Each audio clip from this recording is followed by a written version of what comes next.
Well, I was thinking about something the other day and I thought I just have to share it with you guys. And here's what I'm thinking about. Have you ever caught yourself in the habit of keeping a scorecard? You're looking at maybe your husband, maybe even the children, and you're saying, well, I did more of this, or I did this more times than he did. I put the kids to bed more frequently than he did. Are you doing that? Because if you are, you're really destroying peace and joy in your home. That's something you really have the capability in your own hands to take care of. So if you're keeping a tally of who handled more of this or that, or who took garbage out more and that kind of thing, you got to stop it. Because you know what? We are going to help you. I, as Debbie Page, am going to help you create a home of joy and peace and harmony and more love than you ever realized could happen. I realize that this mindset of measuring and comparing, it's actually stealing that joy from you. It's stealing your connection because you're always in a sort of fight mode. Do you ever find yourself like that? That you're always sort of competitive and wanting to, you know, compete against your spouse, and maybe you're not speaking out loudly, but inside you're complaining, oh, I have to take the garbage out all the time. Why does he never do it?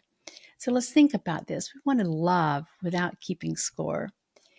And I absolutely think and have seen that the most beautiful relationships happen when we stop measuring and simply start loving. And my dear friends, Emily and Don, they're now in their 80s, but I have watched them through the decades, going all the way back to the 90s when I first met them. I have watched them just have this amazing relationship where they don't keep score. They love serving one another. It's not about 50-50. It's about just loving and contributing to the home or the family, whatever the situation might be for you. So, you know what? When you release that need for everything to be perfectly equal and instead you embrace selfless love, and that takes a lot of maturity. And most of us don't have it in our 20s. And most of us don't have it in our 30s. Most of us don't have it in our 40s. But I want you to start to think about that, because selfless love, if I can say that right, selfless love is what should I say, the cornerstone of a beautiful and a harmonic relationship and family. So what does it actually look like to love without keeping score? Well, it starts with a mind shift set. We're going to talk about that all the time. Did you hear what I just said? A mind shift set? It is, well, you are shifting your mind, but I'm talking about a mindset shift. And instead of viewing family life or even your relationship with your husband as a series of transactions that need to be balanced out, see it instead as an opportunity to express your love freely. I mean, really express your love. I'm super passionate about this because I've seen it transform families. I've seen one of my dearest friends through the years didn't conquer this, didn't embrace it. I think she tried. I think she really tried. She just didn't embrace it. Not until she was much older. And even though it had been, I think, 40 years of marriage at that point. No, not that many, 30 years maybe of marriage. What a transformation I saw take place in that marriage as she let go of that need to always keep score, always tally up. I'm sure if you don't have a spouse that you do that with, you may have someone who does that with you. You may see that with a mother or a mother-in-law, even a child, more especially a teenage child. But when we stop tracking who did what and who owes us, we create space for genuine joy and connection to flourish. So think about it. Our most precious relationships they're not built on carefully balanced ledgers where you have a notebook and you're keeping, or a spreadsheet, and you're keeping a literal score of how many times he took out the garbage kind of thing. No, you got to stop doing that, because what really creates harmony in our life and in our relationships and in our home, it's moments of giving without expecting anything in return.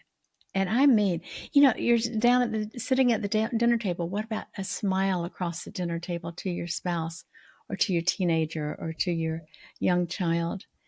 Or that surprise cup of coffee, that moment when you take over bedtime, even though you think it's not really your turn, but just because you can see that your partner is exhausted. I see this all the time with my son and his wife.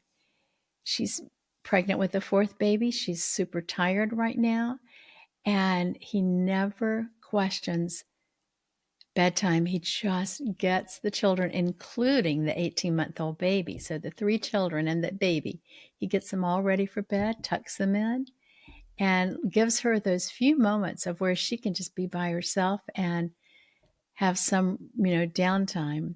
So these moments of selfless love are what truly build a foundation of a connected family. It's that freedom of releasing score.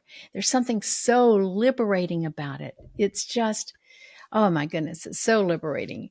When we let go of that mental scoreboard that we've been carrying around, what happens is where focus goes, energy flows. So if we're always keeping that mental scoreboard, then we're focusing on that. That's where our energy's going. And if our energy's going there, then our energy can't go into this selfless love of, I love you, and I want to do everything I can to make your life more pleasant and more beautiful. You'll feel lighter when you give up that mental scoreboard. There'll be a weight lifted from your shoulders. And when you stop keeping track, even if it's only mentally, you're going to start to find ways to show your family love that you never thought possible before. And those little acts of service and love, oh my goodness, they are going to transform your family. So I'm super proud of how connection naturally deepens when we approach our relationships like this, because I've seen it. When we approach our relationships with open hands instead of clenched fist, instead of clasped or clenched fist, we are literally opening up our hands and our heart and our mind to, how can I love and serve this person more? Not thinking of getting it in return, but how can I love and serve this person more? You'll be creating an atmosphere of generosity, and it just will come back to you in unexpected ways. And children will learn this by watching you. They'll see you do something special.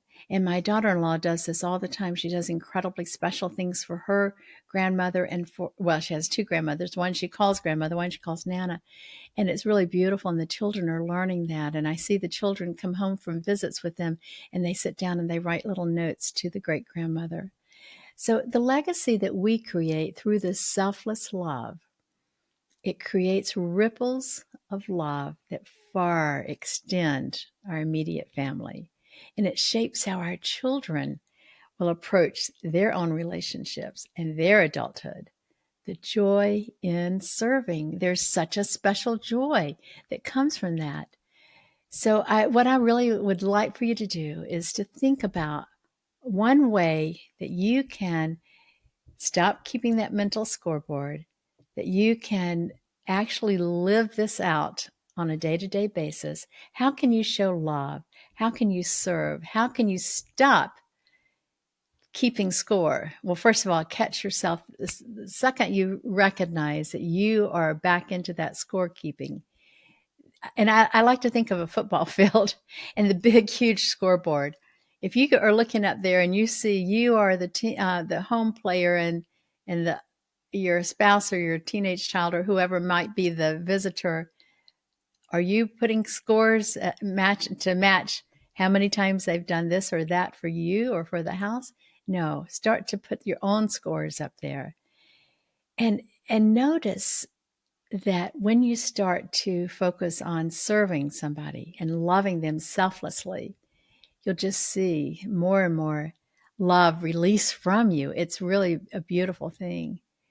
And look for ways and opportunities to give or to serve without any kind of announcement. Don't say, oh, I'm going to do this for you or I'm going to do this for you. Just do it. Surprise your spouse. If he normally takes the garbage out every Thursday morning, get up early. You be the one that takes it out. It's things like that that are really beautiful. And third, express gratitude freely. Just pour out gratitude. Gratitude really changes our heart. And when we change our heart, we change our mind. So express gratitude every morning. As soon as you wake up, think of at least 3 things that you can be grateful for. And ideally, think of 10 things you can be thankful for. And before you go to bed at night, do the same thing. Think of, at least 3 things that you're thankful for that particular day. And if you're feeling depleted, let's say you're really tired, you're really, really super tired, share it. Share it with your spouse or with your children. Let them serve you. That was a hard lesson for me to learn, and it took me decades to learn that. But let other people share when you're tired. Let them share with you. Let them serve you. Let them help you. And also let them give you that time that you need sometimes just for downtime or to be alone. Because you've got to fill your own heart up. You've got to have your heart full before you can then give to others.